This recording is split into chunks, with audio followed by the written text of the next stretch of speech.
Every day we shine like the sunrise, going off like my 4-5. Shout out to the most high, going hard like we gon' die. Stepping out on the most fly. For my family, you know I'ma slide. For my city, you know I'ma ride. Thanks to y'all, you know I'ma shine. Tomorrow's never promised, so I stay on my grind. My grass is greener, so I stay on my Alright. It's your boy Shady with the C.O.E show. And in the building, I have Prince X and Efren.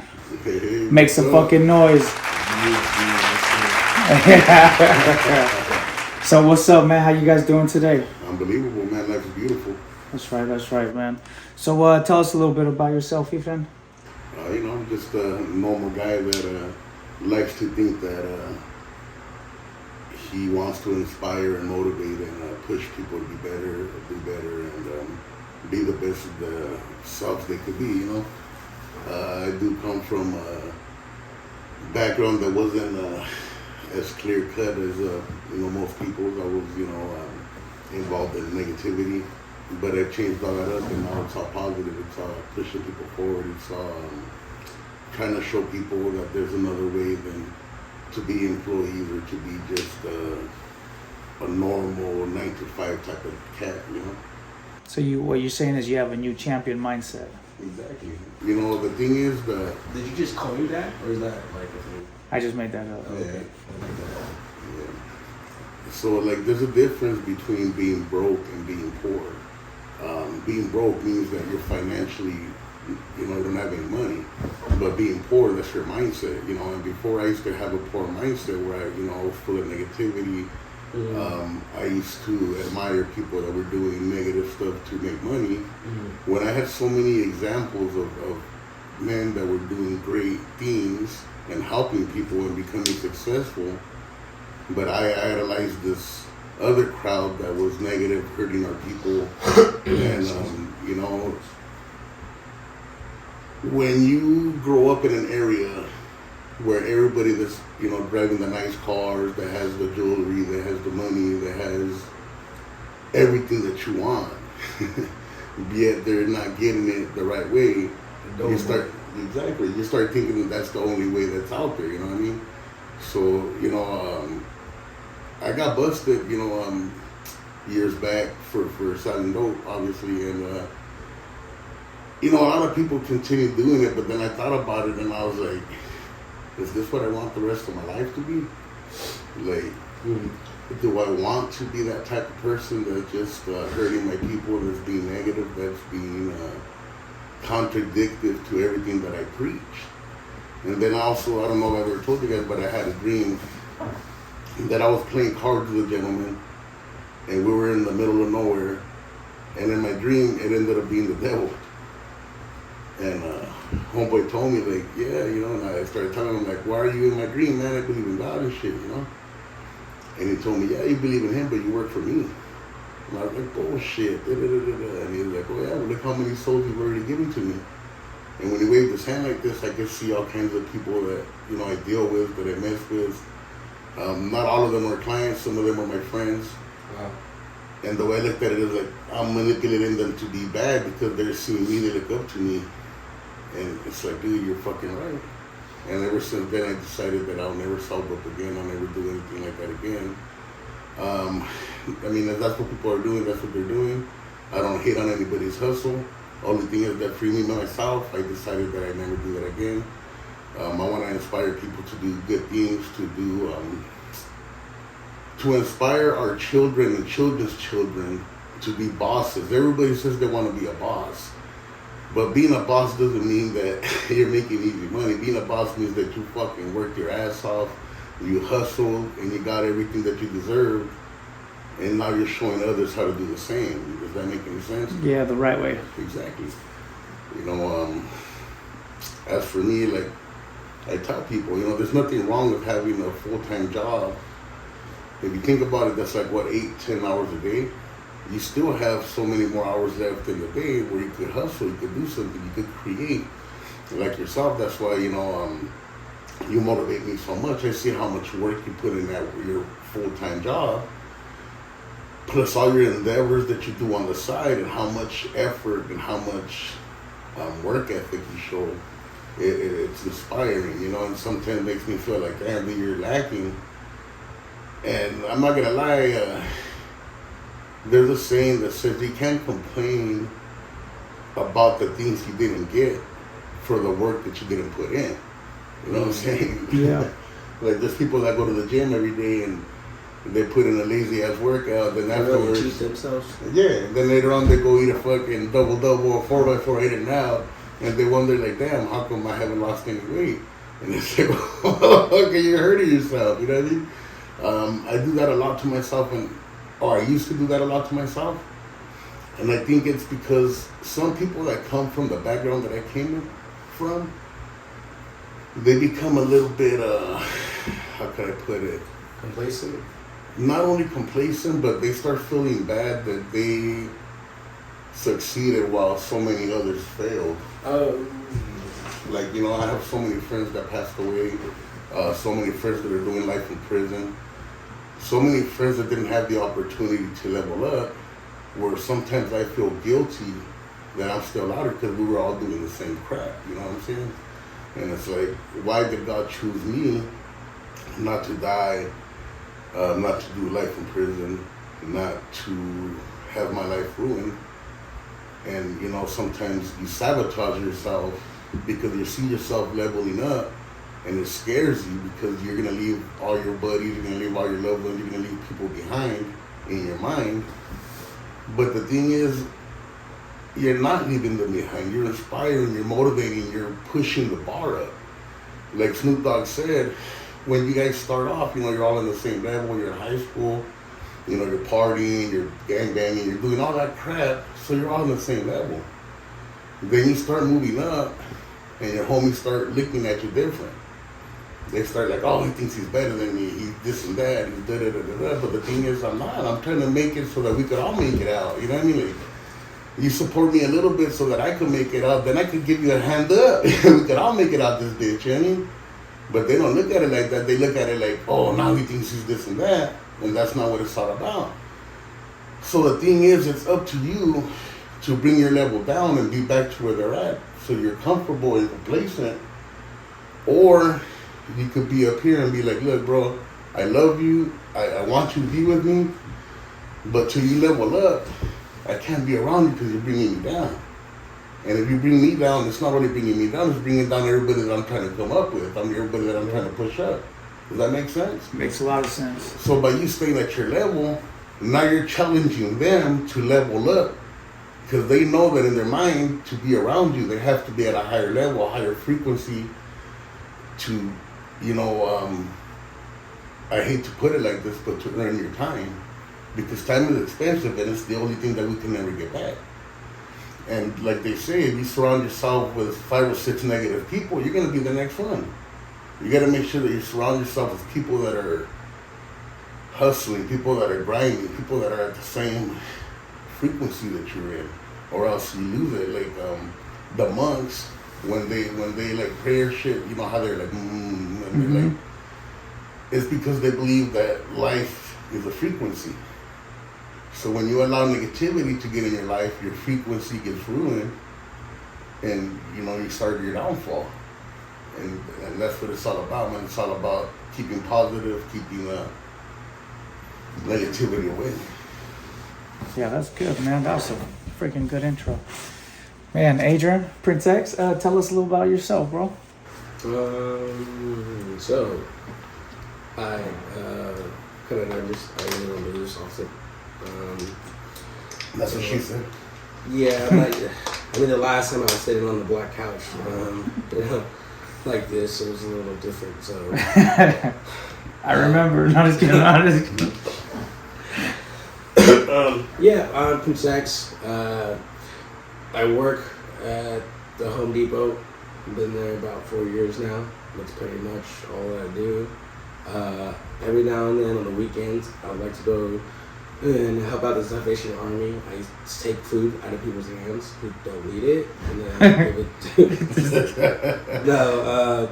pretty much, as of late, I really haven't been doing too much working on my craft or anything like that. Like, I go home and I write at least for like 30 minutes. Not 30 minutes, like 10 to 30 minutes.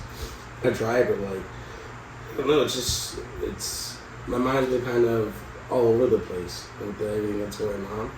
So, but honestly, doing this now, and it feels nice to be on the microphone again, to say the least, doing the podcast. But as of late, time is getting wasted. I see people, progressing all around me. I see everybody doing well, and for a moment there, I just didn't care about a lot of stuff because I didn't have to. But wake up calls come. You just gotta. You can either lay down or you can get up. And so today, exactly. This month, this year, I've been deciding like I want more. And I want more for myself. I want more for the people around me. And it is better to be positive. Because most of you, if you do know me, I can be the most positive person or I can be the most negative. And so all that it is just being more consistent. And shout out, to everyone who, continues to reach out. But so yeah, as you can tell, I'm like onion. I got layers. A little complicated. All right, I normally don't introduce myself. I normally just let people keep guessing who I am and shit. But it's your boy Shady, aka or Chris Ortiz. This is the Chris Ortiz Entertainment Podcast. I work hard, work my ass off 24/7 to provide for my family, for my kids. I run a travel basketball team. I work full time. I do a lot, I stay really busy, and I give my time to my kids, make sure that I'm making sure that they have my time, and make sure that I'm still able to work on my crafts, my music, all that, while making sure my family's good, and recently it's been hard, rest in peace to my nephew, that's it's a really big hit for our family, but I want to use this as drive, I want to use this as drive. I want to do something special in his name. I don't know what yet, but I do. I want to create something special for my nephew. He was so loving, so I wanted to create something in love. Yes, But other than that, life's been amazing. Just working hard, pushing. Trying to motivate people. I want to show people that there's more than what we were used to. I see a lot of these youngsters, the life they're already born into, like as we were. I want to show them that there's more, and that we can do better. Seeing these kids play basketball is a huge inspiration, and it's also a huge wake-up call that the youth need us. Mm-hmm. Seeing where they're at, the way they talk a lot. Sometimes it also puts you back when you're young, but also realize that we do need to step in, Yes. And we have to start somewhere. And with this basketball team, that's how I'm able to change lives. Sometimes people don't have nowhere to go, and my basketball is what makes them feel better. So Yeah, that's for sure. When I was growing up and I didn't want to be at home, definitely playing sports was a nice escape. And just having coaches, positive role models was nice. Was having that, just people that wanted the best for you, who only knew you because of the game. And so having that kind of bond it's nice. So definitely you are a big influence on those kids' lives. Yes, And what you say to them, like you're always going to be coach to them. So when they get older, they probably won't even know your name, the Coach Chris or whatever they call you. You know what I mean? That's always like you're going to always be a coach to them. So when they see you out in public, they'll stiffen up, especially depending on how much how you are, but they'll always be like, "What's up, coach?" Like it'd be 30 years from now, and they'll be like, "Hey, Coach Chris, how's it going?" This is my family, and blah blah blah, and so yeah, definitely remember all the coaches I've had, the ones that had an impact on my life. I remember, First, because some of them that you just, you're like, oh, this guy sucks. These people suck.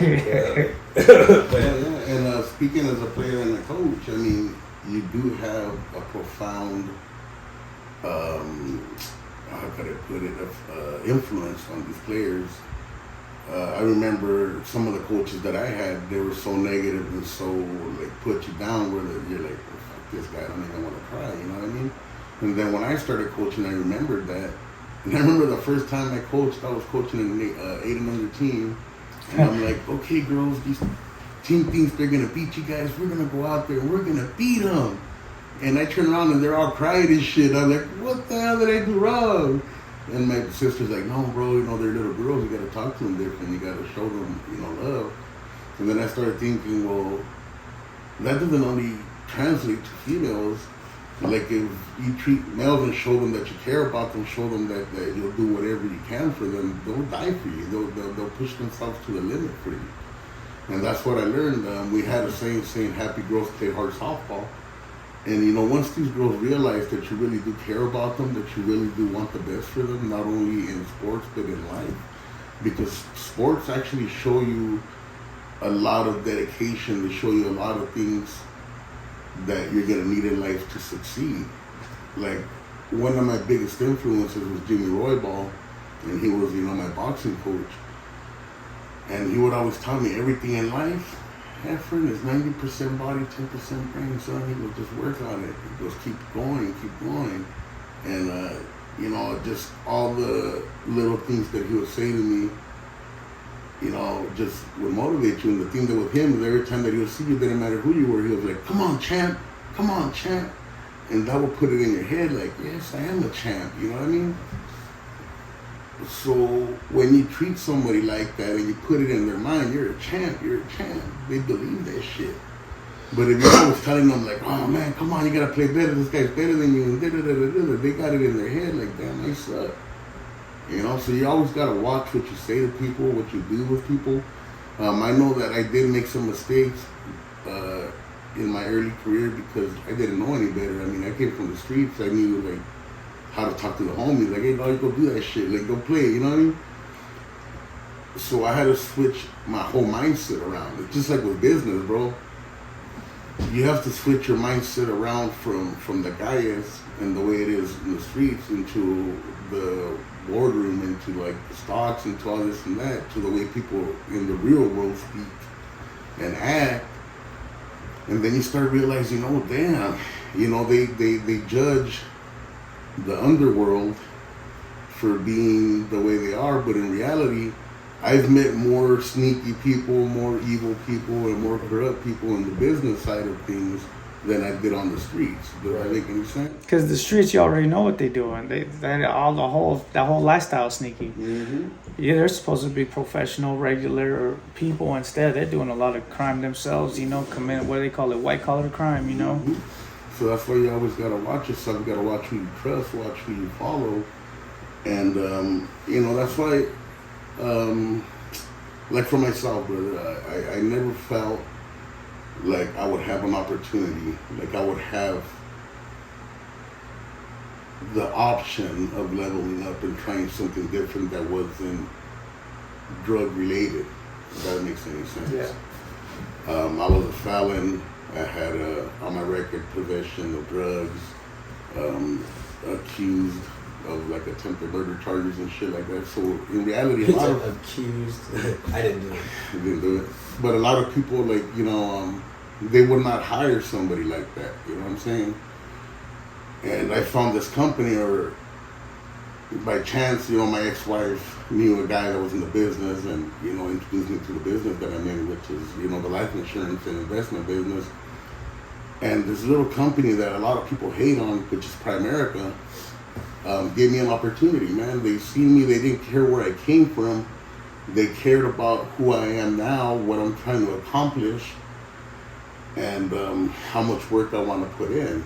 You know, so they didn't see the old me, they just seen the vision of who I could be. And then my brokers kept pushing me and keep pushing me and telling me you could become something, you could be something, you could do this, you could achieve it. So in my mind, I'm like, dude, I can do this. I can become better. I can inspire people and motivate people and do everything I want to do.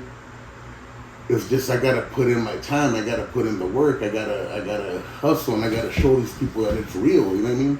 And there's so many people out there that are looking for a freaking opportunity, but they're so afraid to take a chance on themselves and failing that they'll never jump, bro. And that's the worst part about it. Like when Gretzky said, you miss 100% of the shots you don't take.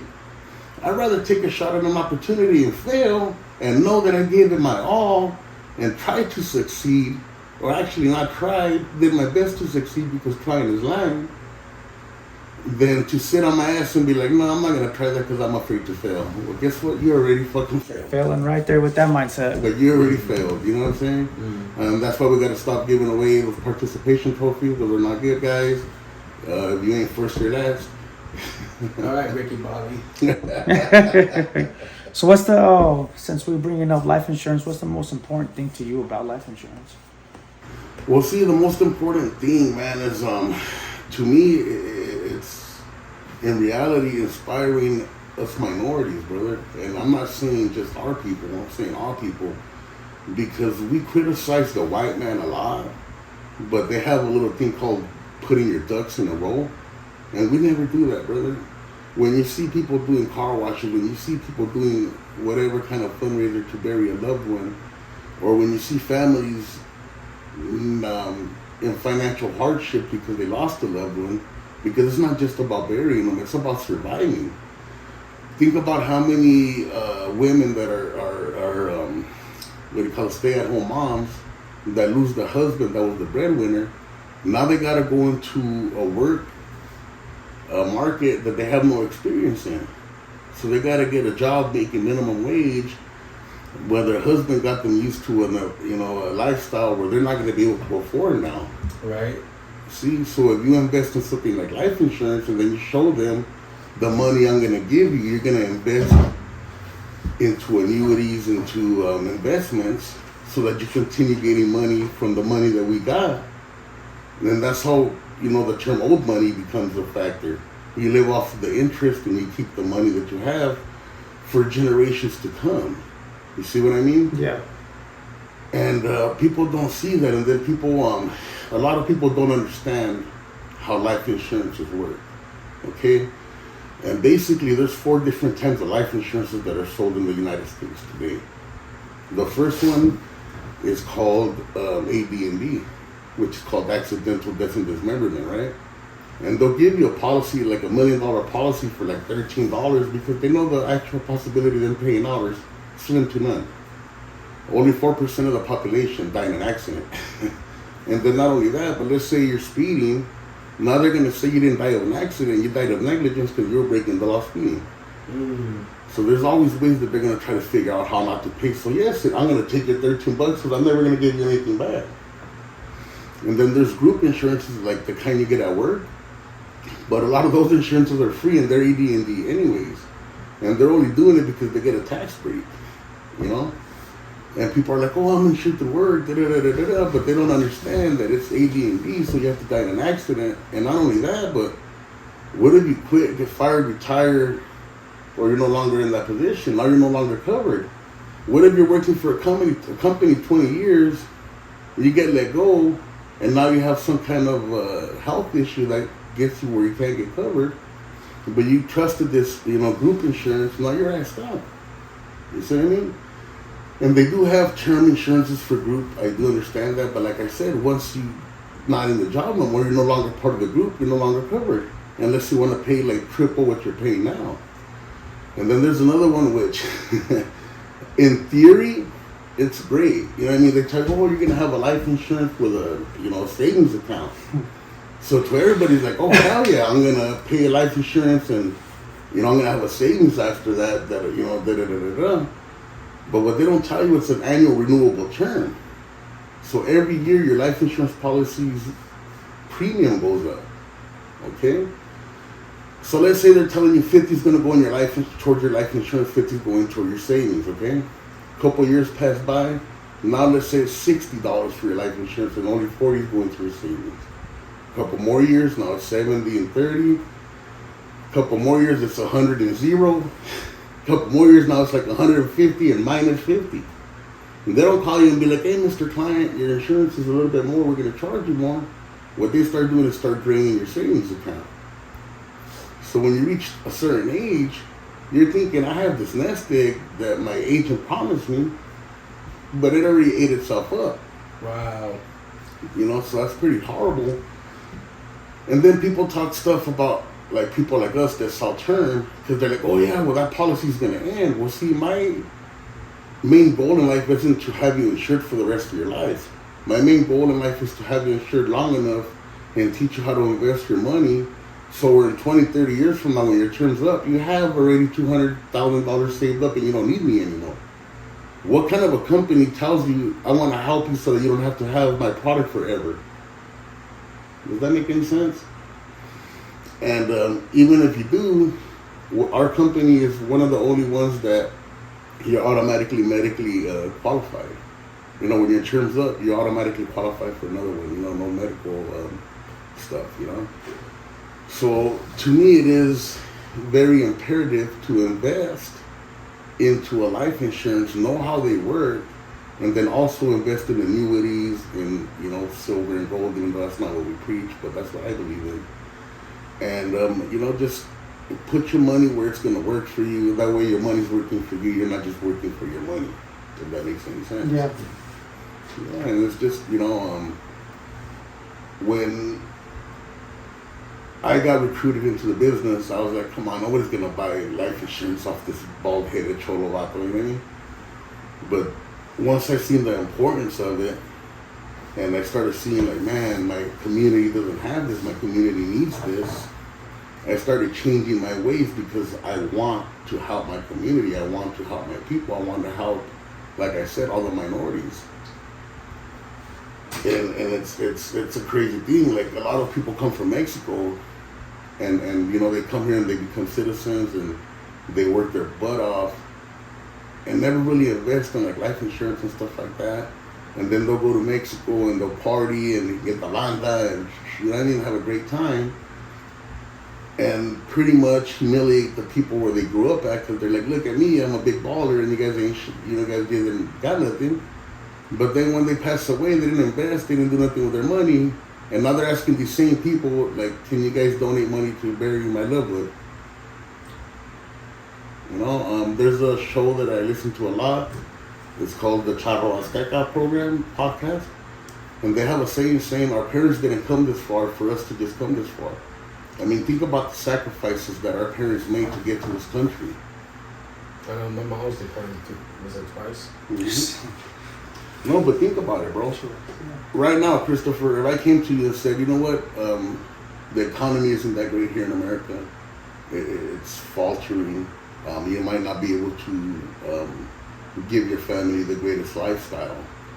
But if you go to this other country without a dollar in your pocket, without knowing the language, without knowing the way this stuff works, and survive. When you put it that way, yeah, that's quite a leap. That's a sacrifice they made for us, bro. They left their country where they were comfortable and complacent to come to this country where they didn't know jack shit, just so that we could have a greater opportunity. And a lot of us squander that opportunity, which is, we were talking yesterday, you know, here in the country we get a free education, and because it's free, we don't value it. You know, other countries, they got to pay to go to school. Since they give it to us for free, we're like, it's not important. But education is very important, even though I don't agree with the education system the way it is right now. I do believe education is important. See, right now I don't believe education is about teaching people how to use their brain and to be smart. It's about teaching people how to regurgitate what I just told you. Like, read this book and tell me exactly what it said word for word, not give me your own thought on this. Or here's a book, read it and tell me what you think. Does that make any sense to you? Yeah. Like, free thinking is something that they don't want you to have. In the book, Outwitting the Devil, when he's getting interviewed, he says, a person that doesn't have the ability for free thought, when he meets me in my realm, he's already done. You know what I'm saying? Because he can't think for himself. And that's what they don't want, man. Think about it. They want us to be workers. They want us to be good enough to be managers. They want us to be reliant on them. Yeah, but they don't want you to be an owner. They don't want you to be successful. Why do you think they're really attacking the minorities and the immigrants. It's not because what they're taking our jobs, because in reality, I ain't a fruit picker. I don't want to be out there doing construction and shit anymore. So they're not stealing my job. You know what I'm saying? But the thing is, they stopped becoming employees and they started owning gardening companies and construction companies and freaking roofing companies. And they're like, hey, wait a minute. Now they're stealing our jobs. Does that make any sense to you? Yeah. Yeah, so that's pretty much why we're getting attacked right now. Who's getting attacked? Minorities and immigrants. By who? By the government and by the fascist system. And I know that you got thoughts on it too, and that's the beautiful thing about a podcast is that we can express our thoughts, and we're smart enough to know that we're having a conversation and not an argument. No, so I guess what kind of caught me off guard. I mean, what do you think right now minorities are being attacked just because of the immigrants hitting the border like crazy, or is it just because there's like tension that's been rising up? Because the tension that's been rising up, all the hatred that is being spilled against it, you know what I mean? I don't believe that the number of people coming over has actually changed or increased. It's been the same, but now they're making it more of a showcase. So my thing is, what are you actually hiding with the smoke screen that you're putting up? I mean, like, if we think about America and the way it's built, you know, the only way to attack it is from the inside out, right? And so that's why, like, anyone who, you know, is like, I guess like an isolationist was fear the border, because that's where your enemy would come from, is the border. And so to like, why is it okay for us not to have a proper way to enter the country? Think about every other country in the world. Like, no one can just go there. You got to have a passport, and if you're there for too long, you have to have a visa. It's like, we're not the only country that does that, you know what I mean? No. And so it's like, yes, America has the most philanthropists in all of the world. Like, more people in America help out other people than any other country in the world. Yes, because we are one of the richest, but still, you know, we do our best, but we just can't allow people to come here in undocumented. Like, our whole system thrives on documentation. That's why you have your social security, your IDs. Like, that's the way that America is run. You can't just have people here. It's like, but if you think about it, all these people that are undocumented that don't have social security, they're still getting taxed on their paycheck. Well, they can't do their taxes. They can't get none of that money. No, they have to have a social security to get a job like that. You know, so yeah, they are paying taxes under that. But what I'm saying is just like the ones who are like, I mean, who aren't working. That's like the thing. You know, of course you want strong. Of course you want those people to work. But how many paisas do you really know that don't have a job? Probably zero. They're some of the hardest working people that I've ever met, man. The ones you're thinking of, and most of them are Americans. Well, no, I'm not. You don't know who I'm thinking about. Okay, all right. But that's not the issue. You know what I mean? It's not. It's their kids that they bring with them that are called like are just like they're just differently bred. So basically, us. Yeah. You know, exactly. Think of, like we were just talking about how you. Yeah, I mean, no, I was born here, so it's different. I'm talking about the ones who weren't born here that came in like 13. Well, I was born here myself, and in all honesty, what I've seen is that most of the people that come to this country, even at a young age, their hunger is different than ours. Their desire is stronger than ours. A lot of them come here and thrive. Like I know, you know, one of my Bornese nephews. He came to this country and he excelled, bro. Like he's making tons of money. He creates like web pages and shit like that. And I'm super proud of the dude. I think he graduated high school like in 3 years. So I mean, the hunger's different. You know what I'm saying? I give you that. I mean, everyone like they're just a different way of working. Also, for the most part, like. So you watch too much CNN. So I'm watching because I mean, if you look at the New York Times is the one reporting on like the border crisis and whatnot, and they're talking about like that's a huge liberal leaning news site, and they're the ones showing like just saying these massive caravans and all this and that. It's like what if America is so bad, right? If America is targeting, minorities right now, why are they still coming then? You know what I mean? Obviously, it's a great system, and like we have the opportunity. Exactly. So I'm like, that's the thing that just blows my mind. It's like, oh, America sucks, but hey, come over. It's like, no, it's not. It's like America sucks. No, it's because a lot of them already have family over here. Right. I mean, it's just a thing though. You can't. I mean, There's a lot of American-born family, and they're like, "Come over here, I can help you do better." that's been like any other country though. You have to have a visa. You have to have a green card. You have to have some sort of way to prove that like that's just the way our system is. There's no way around it. Like, what do you want me to say? Like, that's the way that it was built. That's the way it's been successful. And like, as people who got over here, and now the citizens and stuff like that, we have to, our job is to show them how to come over properly. So they're not dealing with. But it's also really hard and expensive. But the reason being is because there's not only one country trying to come to America. Yeah. We got the whole entire world trying to become American citizens. Mm-hmm. So that's why like a lot of people don't take that in perspective too. You know what I mean? Like why is it so hard? Why is it so hard? Well, you literally have countries competing to become Americans. Mm-hmm. It's like, I mean, The only thing that bothers me about people that really want to come to America and then they come here and then they try to disgrace America or they talk bad about it instead of uplifting. You know what I mean? Like it's still our country. We were still born here. You know what I mean? So we got to find a way to make it better. And if you're going to come to our country, you know what I mean? You got to help us make it better. You know what I mean? I myself, I'm pretty patriotic, I believe. You know what I mean? Like, this is my country. I do consider myself an American of Mexican descent.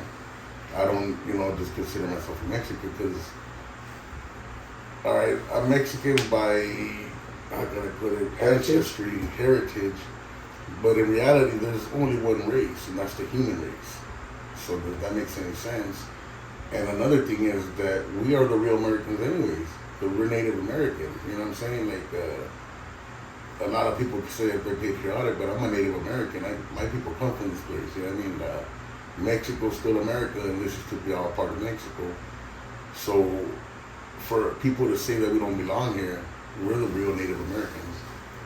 Yeah, that's the problem when people say, "Oh, go back to your," like, come on, man. Like, most of us were born go back here. to your country. Yeah, like it's kind of funny, it just makes me laugh. What is it called? Ironic, It's a favorite form of comedy. Yeah.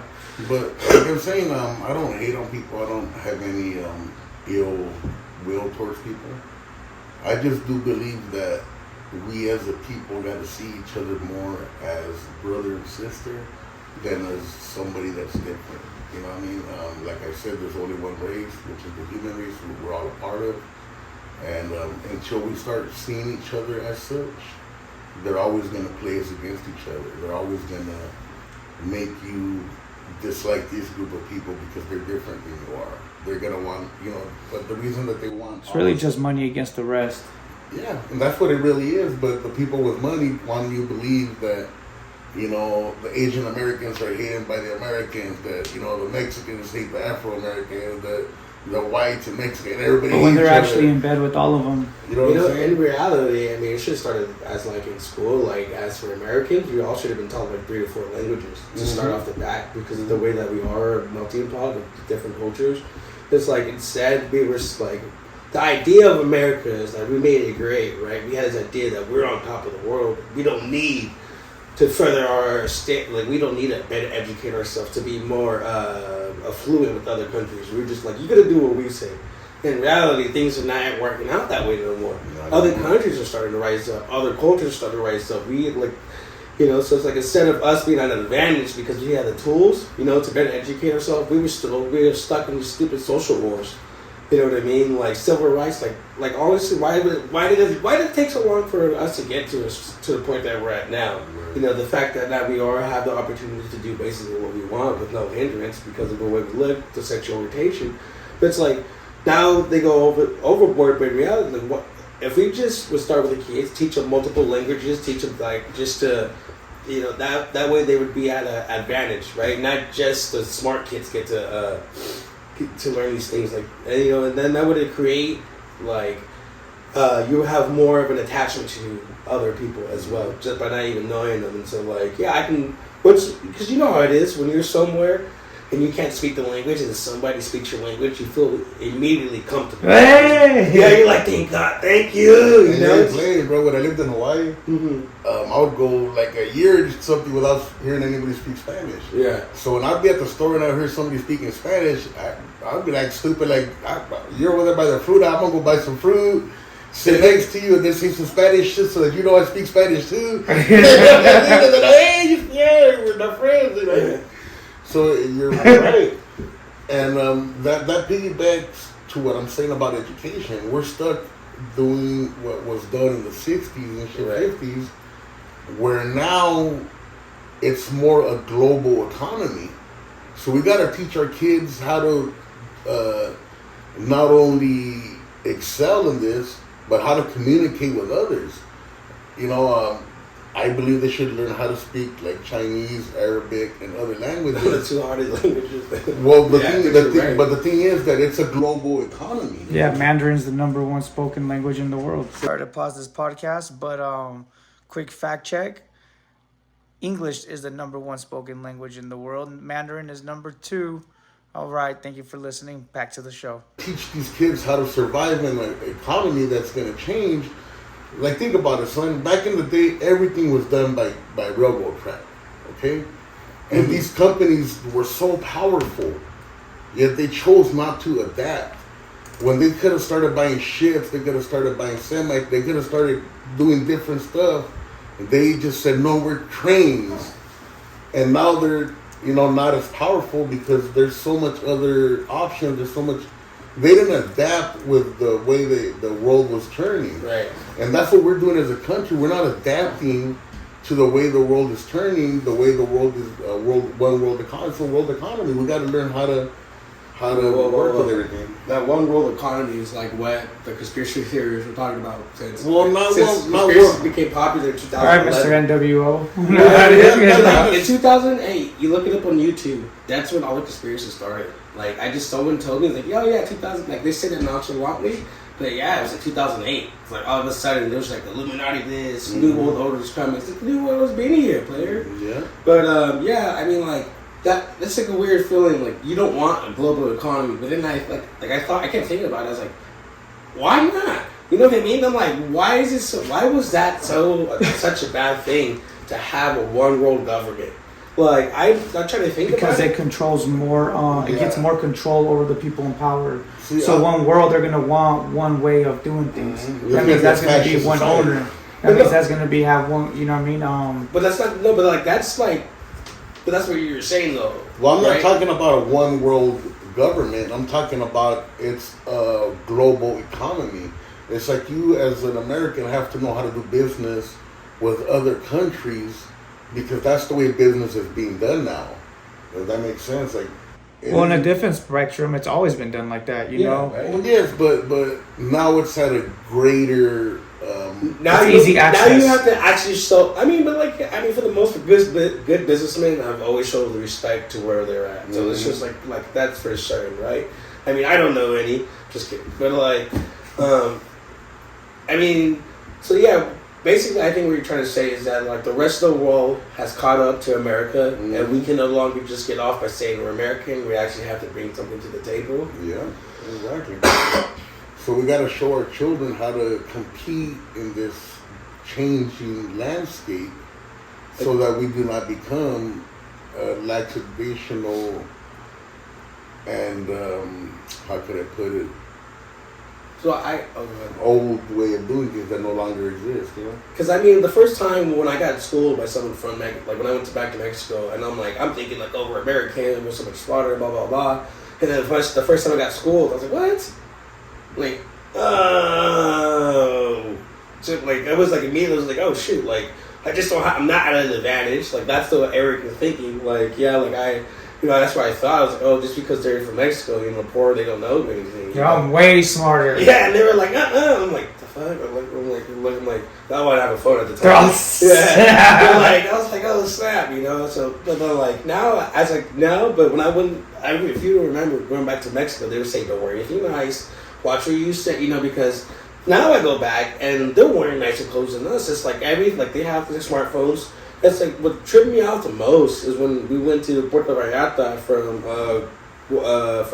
Tlaquepaque, driving that mountain road, and you're seeing these small ass towns. Everyone's on the cell phone still. Mm-hmm. You know what I mean? They all had like, you couldn't tell that this was supposedly a third world country and they have no power. It's like they had power. The only thing is the water situation is just the same. So it's all like on the top of the roofs and stuff like that. But I mean, like, other than that, like, they found a way to modernize in their way, and I was blown away. I was like, wow, supposedly they're so far behind us, but they're like, adapting. They're like right next to us. Yeah, you know that's what I mean? they want us to believe. Yeah. Like, our cousin Andrew lived in Korea forever, and he comes back and he's like, dude, our fucking internet sucks. Yeah, that's all he complained about. Like, this shit sucks, and it's crazy how he's like, it's free over there and shit, and, it's way better. And here we're paying out the yin yang and our shit sucks. Yeah. And that's because we don't know any better, guys. Like the food that we eat. Oh my goodness. Most of the shit we eat is poisoning us and killing us and illegal in other countries. For real. But we're not educated enough. And and all that shit happens, you know why? Because America lost its ways a long time ago. It sold itself out a long time ago, and it lets a bunch of lots of infiltrators, people who don't want us to exist, come and run our country, buy stuff. They get in debt, so they go to the enemy for that loan. Mm-hmm. Like the sharks, loan shark. They're loan sharking it out there, but in big business, And now they come and they infiltrate the country, and guess what? They want to take that country for themselves. What's the best way to do it? They're not a 5-10 year goal. They got a 5,000 year goal. So you know what I mean? So that they're slowly going to take you out and deplete you while they slowly bring their people here. Mm-hmm. You know what I mean? Because that's the new land. This is the new land. You know what I mean? And that's what they try to do. And then they slowly, oh shit, my bad. They slowly do that. You know what I mean? That's why they say they kill you from the inside. Mm-hmm. It's the biggest it's super strategic. These people are not talking 10-year goals. You know what I mean? Everything's 100, 200, 300 years goals. Like this shit's all planned out for them. They have that shit written down, scriptures, you know what I mean, for their cultures, for their life. China's on a 100-year plan. You know what I'm saying? So they're not right here just thinking like, oh, what can I do tomorrow? No. They fucking got that shit planned out 100 years ago. You know what I mean? They know what they're doing. You know what I mean? It's just like, because you have to think about all the ups and downs. What if this happens? What if that happens? This happens. Then you have to make plans for every single strategy. These fools been planning this out for a long time. I sat there for hours just thinking, how do people do what they do? And they just plan. They plan. This shit, a lot of shit just doesn't happen overnight. No. And I've noticed that. And I was just thinking like, no, this is super strategized. Everything's pinpoint strategized. You know what I mean? Almost to the T. I would say 0.0001% of things that happen is just crazy, random, out of our control. But that's why we as a people got to adapt, and we got to learn that, like during this pandemic or pandemic, like I like to think about it, a lot of people started waking up and being like, why do I have to work 9 to 5 when I can have a hustle? Look how many food trucks are opening up. Look how many little businesses are opening up. Look how many hustlers like yourself that are doing so many different things are doing, because their mind's opening up to the fact that we could own our own destiny. The earthquakes did that to me. Yeah. But see, like even, all right, like you all well know that I recently had an infection in my leg where I had to be in the hospital for 8 days, and I thought. You were in the hospital? Yeah, for 8 days, and I thought I was contemplating a lot about my mortality, because they told me that infection almost got into my blood and I could have died. And then I was thinking, like, there's so much that I haven't done that I want to achieve. And I'm like, dude, I got to level up. As soon as this shit heals and I'm able to hit the road, I got to hit the road at 120%, because I've been laxational, or however you say it. Lackadaisical? Yeah, there you go. And I haven't been putting in the work that I've been wanting to, that I should be putting in. And it's because you always think you have more time. But in reality, time is what we don't have. We don't have time. So I got so many goals that I want to reach. I got so many, my vision is so strong of what I want to accomplish. And then I start to think how many dreams, goals, visions, desires are buried at our funerals, at our cemeteries. of people that went to bed and never woke up with a dream, with a desire to accomplish something, because they thought that they could do it tomorrow. That's true. I mean, I'm what's wrong with America in a lot of ways. Because like I have all this motivation around me, and your boy is just over here hating on the immigrants who are trying to get a better life. Like, you know what I mean? Like, I should definitely, like, the opportunity they're dying for, I'm over here just complaining about. Like, damn. Taking advantage of. That's what we're talking about. You know, it's just, and that's like, and I think about it too. I wake up and like I'm motivated, and then, you know, I work my full day's work, and I'm like, all right, time to go do nothing. You know, but it's like, if I would just work on like doing stuff, I could be successful. I mean, every time I try something, I'm pretty successful at it. I'm like, oh, I had a little bit of success. I made it. I'm done. Oh, one good episode, I'm gone. Yeah, I'm a superstar. It's like in my head, like I'm the worst person. Like I know I could be like I'm like the worst part of America. But then again, I have the other spectrum too, where I could be the best part. You know, and it's just up to you. It really is. To be honest, I don't know what it is, but you're like, like you said, I'll do it tomorrow. But meanwhile, like tomorrow's not promised.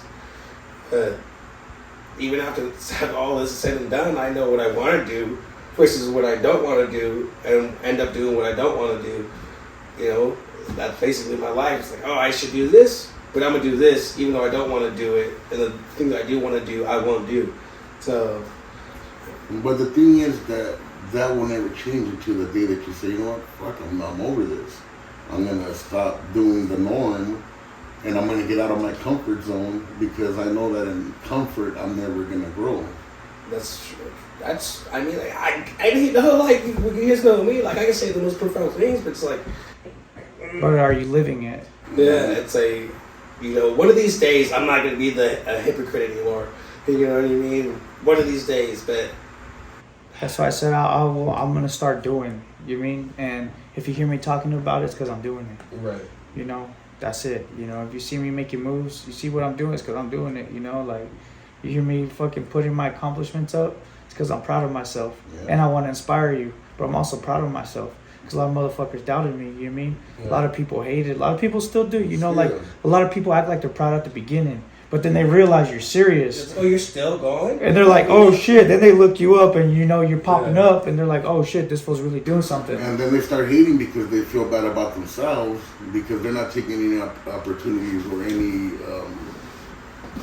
motivation going towards anything that they want to do, any real goals in life. But you're going towards your goals, so now that affects how they feel about themselves. So now they hate you because you make them feel bad about themselves. They're but in reality, they hate themselves, not you. Yeah, that's the truth. I mean, to experience any type of hate, where is it coming from? I'm not a psychologist whatsoever, but like I can, you know, when someone's hating, why? There can't be that actual thing unless it's like some like real messed up stuff. Then yeah, okay. But like for the most part, when someone's just hating to hate, you're like, bro, that's not natural. You know what I mean? Whenever you hear someone just like, oh, that blah blah blah blah, and you're like, where'd that come from? Like, why? Like, why do you care? Like, what's it to you? It's like, do you think that? Like you don't even know them. Sometimes you know. It's just like, do you really want to make conversation that bad? But all right, guys. Let's I just want to say special fucking thank you to you guys for being on this episode. I wasn't even sure if we can cuss or not. I was trying to watch them. I cuss a lot. I don't change. I was like, I'm not changing nothing who I am. I cuss. Yeah. This is who I am. I don't care if you don't like it. Edit my videos for yourself and bleep them for your own. No, just kidding. No, but for real, hey, thank you guys for being out here. You know, I'll let everybody know how to get a hold of you, Adrian, and all your OnlyFans. Okay, so first and foremost, if you do hit me up, just start off like right off the bat while you're hitting me up. It's like, let's make it clear like why, okay? Because like I'm tired of getting my heart broken. I'm just kidding. Yeah. No, but honestly, you know, hit me up at Prince X _ 1993 at Instagram, and then you can just follow me on Facebook. It's Adrian Alfredo Ortiz. Honestly, so far, I wish I could monetize the content I put on Facebook. So I wish if someone could help me figure that out, that'd be pretty cool. I guess I would have to create a page, but like, that seems so much, you know? See what I mean? Or at least you have some goals. Yeah. Anyways, just if you want some great content, if you're bored, just go on Facebook and just watch my stories or my page and guarantee you have a good time. Thank you for listening and thank you for having me. Yeah, thank you for being here. And Efren Diaz, let them know about how to get a hold of you for life insurance, just to talk to you, get motivated. This is a great man to speak to when you need something, somebody in your life. This guy could tell you the right things to help you get on track. Let them know. I would like to think of myself as like someone that wants to mentor others, someone that wants to help others, ensure that their families are always going to be living the lifestyle that you're accustomed into.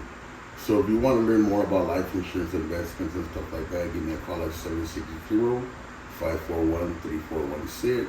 I'm Efren Diaz on Facebook. What is it, RVP 2023 on Instagram? On Instagram, yeah. Can't stop me. You can't stop me, yeah. So, I'm on Instagram, I'm on Facebook, I'm on all that stuff. My email is efren.diaz78@icloud.com. I mean, if you're on the fence about getting life insurance or covering your family, you just want a little bit more of education, give me a call. I'm never going to push or be a pushy salesman. I'm never going to be that car salesman that makes you get anything that you don't want.